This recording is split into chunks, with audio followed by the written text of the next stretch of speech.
Okay, welcome back to Performance Programming Simplified. Today we are going to go over episode 3, which is generalizing weightlifting. So for generalizing weightlifting, it's just going to be a basic kind of overview of what is required from CrossFit or functional fitness athletes as it pertains to weightlifting as a sport. So again, to go over our framework, the kind of place that we're starting from is feeling stuck, and then using an analysis of looking at mobility and strength. So are we mobile enough to kind of go through the requirements of the movement? Are we strong enough to, support ourselves or to actually like take ourselves through that range of motion? Then it's about, for some contexts in weightlifting, it's about like, are you moving efficiently? Are you able to do the requisite volume with the barbell or any external load, really? And then how to apply stress to that movement so that you can progress it over a long period of time. Now, there is an additional component to weightlifting, and that is just raw strength and your ability to just produce force and lift the most amount of weight possible, because in the sport of functional fitness, there are oftentimes events where you just have to max out, basically. And so being really strong is also something that's important, okay? So when we're starting on our little framework there, the first thing that we want to look at that's really important is mobility. And again, to reiterate this from the previous episode, mobility is not flexibility, right? And it's one thing to be able to passively take a joint through a range of motion, but it's another thing to have the strength and control to contract the tissues that are required to manipulate that joint in that range of motion. So we want to make sure that we have great mobility in the upper body. It'll be in the wrist, specifically in wrist extension. So being able to front rack a barbell is important. And then also to split jerk and snatch or any shoulder to overhead, really, you will need some degree of wrist extension. We also want to look for shoulder flexion and extension.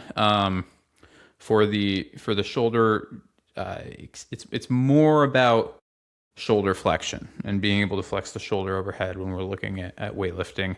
Although when we're looking at something like bench press, for example, specifically dumbbell bench press, there is a level of shoulder extension that you have to go through. In addition to this, I didn't put it on here, but you want to have the ability to internally and externally rotate the shoulder with a little bit of load, because when you catch a snatch or you catch a clean and jerk, if it's at all off balance, there's going to be some degree of internal and external rotation to help stabilize the load overhead.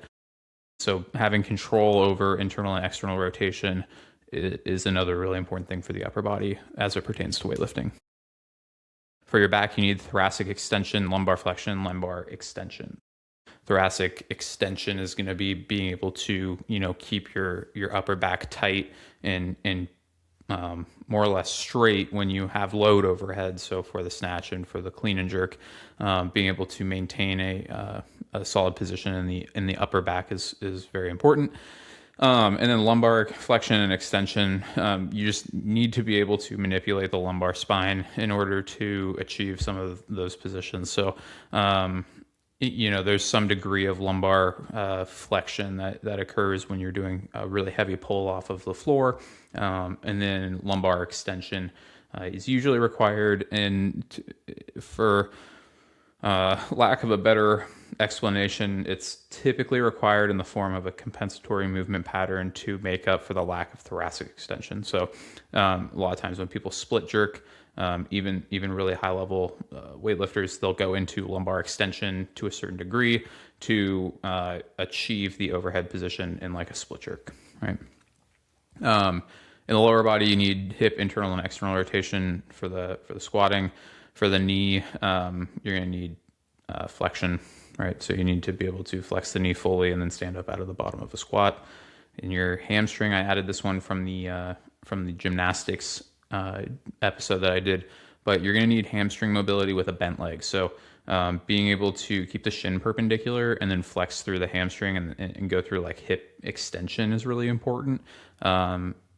Most of the time that isn't a huge issue for people, but I have seen folks who struggle with that, and so it is something that I think is worth mentioning.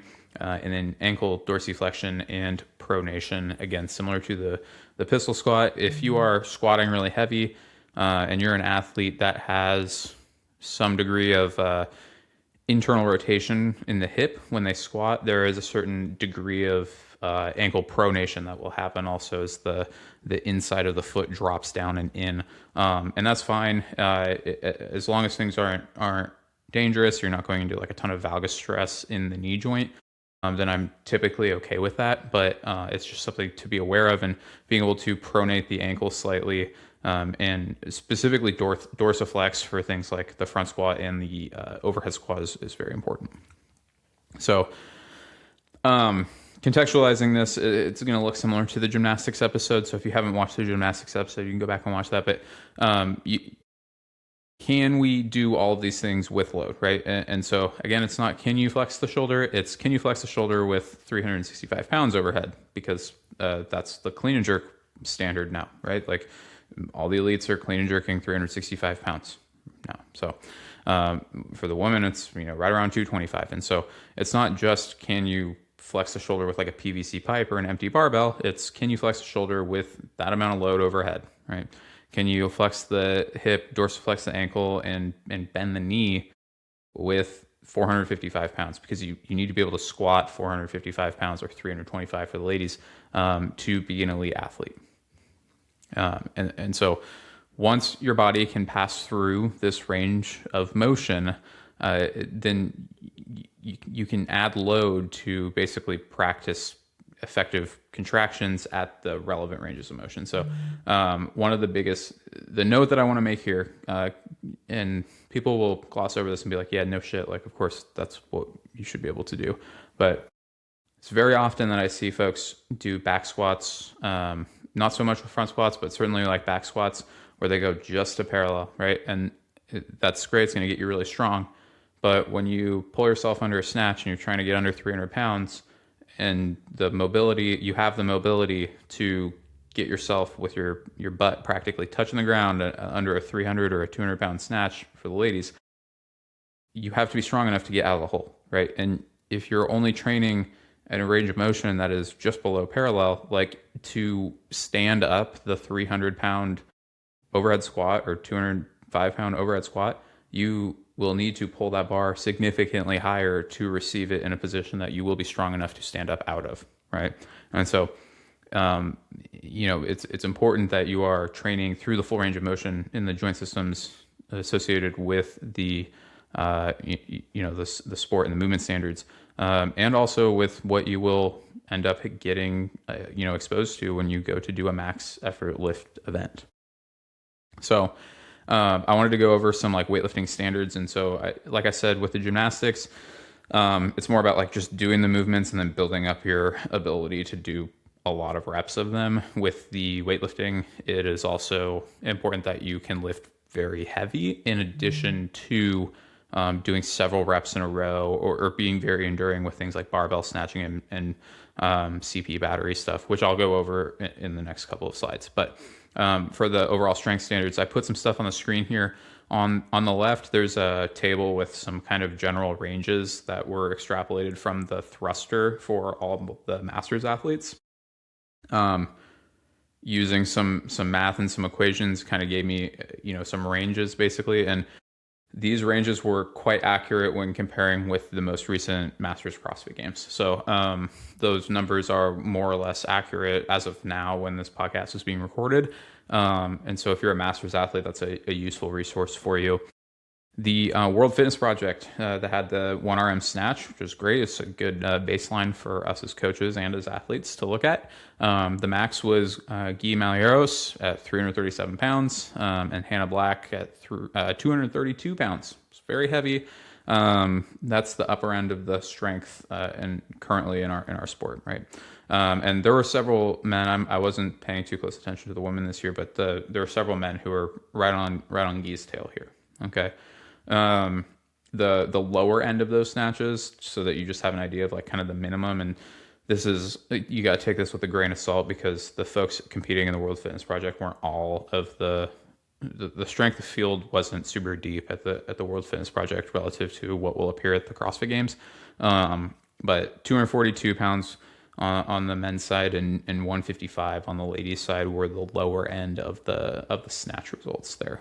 Okay, at the CrossFit Games, you had your heaviest back squat. This was a very, very popular, very viral clip of Colton Mertens, 570 pounds, which is insane. But there were several guys like up above 500 pounds for sure. Okay, and then Miriam Van Roer, 360 pounds for the ladies. But then you had dudes that were squatting 415 pounds also. So Kalen Souza, 415 pounds. He also did very well in several other events and had a pretty good showing as a rookie overall at the CrossFit Games. And then Haley Adams and Danielle Brandon both tied at 265 pounds. So those, it's not to say that you have to be able to squat 570 pounds to be an elite athlete, right?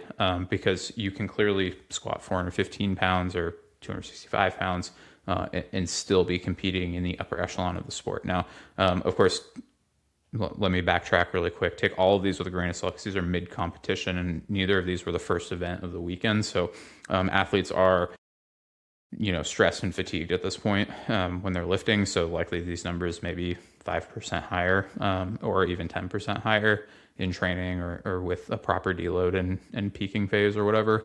But it's just a good kind of like North Star for athletes and for coaches to have to understand that like as a guy, you need to be snatching 300 pounds to be elite pretty much, right? Like if you want to go to the CrossFit Games, you want to be elite, you should be trying to snatch 300 pounds. If you're a woman, you want to be at the CrossFit Games, you should be trying to snatch like 185 to 195 at least, right?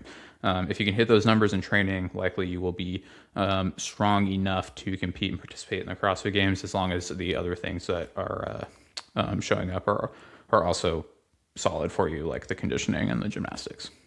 So anyways, moving forward, this is how weightlifting volume and set size is kind of appearing in terms of like the competition structure. This is across several years of the Open, online qualifiers, and in-person competitions, the bigger in-person competitions at least. These numbers are important to know because they can guide your training decisions. For men, low load means 75 to 135 pounds, so weights that are relatively lighter. Okay, and so at the low loads, you're looking at doing between 75 and 150 reps with that barbell. At moderate loads, and you can see the weights there that are specified for men and women, you're looking at needing to be able to do 30 to 60 reps. And then at heavy loads, you need to be able to do between 5 and 30 reps. And so this is where things differ from gymnastics a little bit. It's gymnastics, you just have a specific number that you should be able to do, right? And within weightlifting, it's a little bit different because the weights are prescribed to you. And so not only do you need to be really strong so that you can even participate, right? Like this is saying here, like, okay, for men, you have to be able to lift a 225 to 365 pound bar for, and that number is such a wide range because 365 is like a deadlift, right? But then 225 pounds, that could be a snatch. There's a 225 pound snatch in the Open in 2023, I think. So these are all things to be aware of. And you have to manage your training because you have to hit and be comfortable hitting various loads, but also in their respective volumes, right? And so it's, can you snatch 135 pounds close to 75 times, right? Like that could be an event. If there's 5 rounds per time with 15 snatches at 135, I think that would be a little bit aggressive, but it's not unfathomable. It may show up in the form of an AMRAP, and the elites could be doing up to 75 snatches, 135 pounds and 95 pounds for the ladies, right? This slide is important because it'll help you guide training decisions when you're writing a Metcon. Hey, I want my athlete doing, 225 pound deadlifts, right? Well, they should be able to complete between 30 and 60 225 pound deadlifts in a Metcon, right? So When we look at going to apply stress, so this is now we've kind of established really heavy lifting and kind of what the strength standards are for the sport, and now we want to look at applying stress. So when you're commonly known as like lifting under fatigue, right? And so there's two different kinds here. You have CP battery stuff, which is lifting more than, this is a little bit of a higher estimate. It could be as low as 70% of your 1 rep max for moderate to low reps, right? And this usually is showing up and people are strategizing these workouts in the form of singles. And so a really good example was a few years ago, there was a workout in the quarterfinals that was like 5, 4, 3, 2, 1, I think, or 1, 2, 3, 4, 5. Clean and jerks at 275, 185 with just a high burpee box jump over. And really that workout was just about, one, can you clean and jerk 275 pounds? And then two, can you do it 15 times?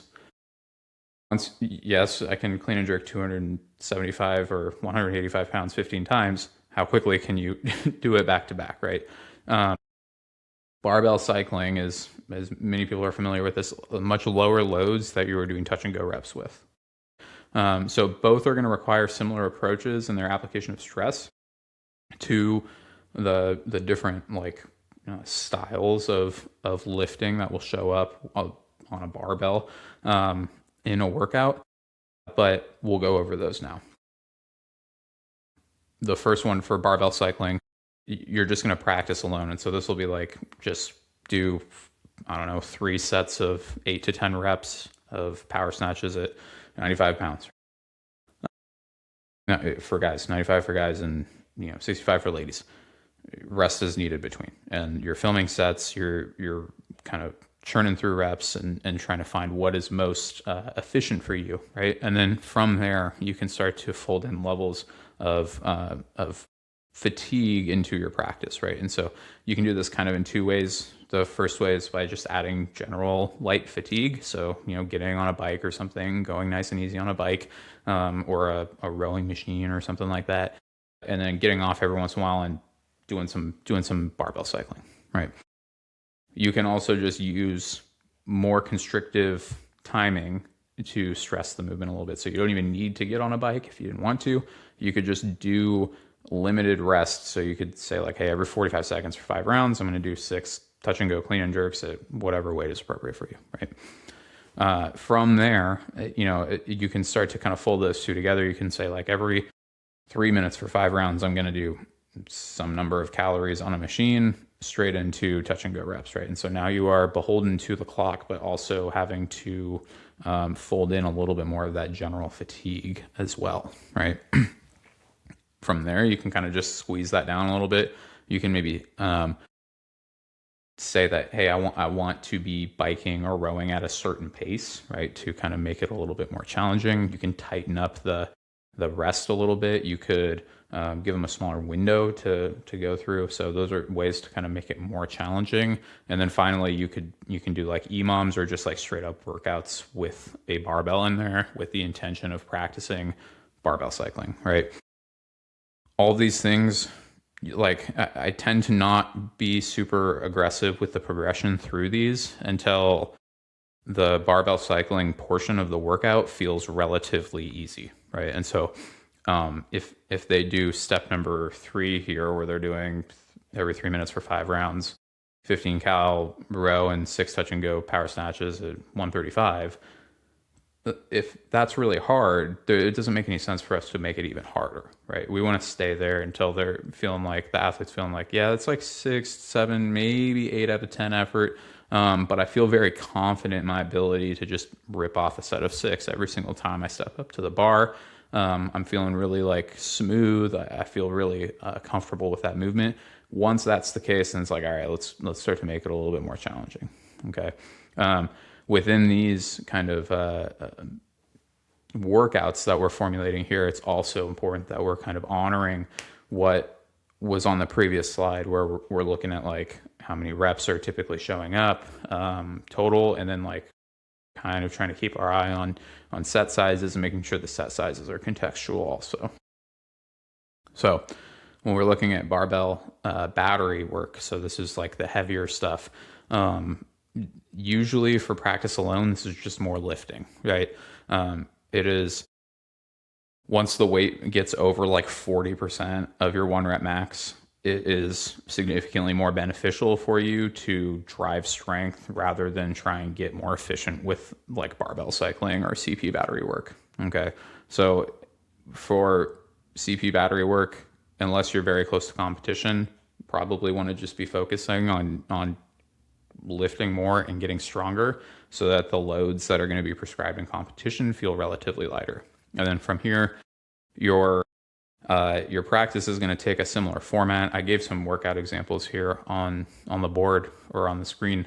The main difference between this and the barbell cycling is that since this is so much higher percentage work and it's significantly more intense in terms of its toll that it's going to take on the athlete, you're probably going to want to order this somewhere near the primary strength work. So, if I have an athlete who's working on snatches or something like that, they maybe do their dedicated snatch work, then do battery work, and then do squats, right? And that'll take away from the squats. And so that's why it's pretty important that this stays pretty close to competition. We're not spending a ton of time on this outside of competition, right? Like, so this is really valuable work that we could be doing during intensification and pre-competition cycles. But outside of that, it's really, your time is going to be better spent working on just getting stronger so that the relative percentages of the prescribed loads that you'll see in competition comes down. Okay. So, a little bit longer of an episode, but there were kind of two different parts of that with the cycling versus the CP battery work. So anyways, like, comment, subscribe, let me know if there's certain stuff that you want to talk about in upcoming episodes. If you're not already, make sure you're following me on Instagram. There's a lot of good content out on Instagram there. And then if you have any questions or anything, just leave a comment and I'll try and go over stuff in the future. So, thanks for watching.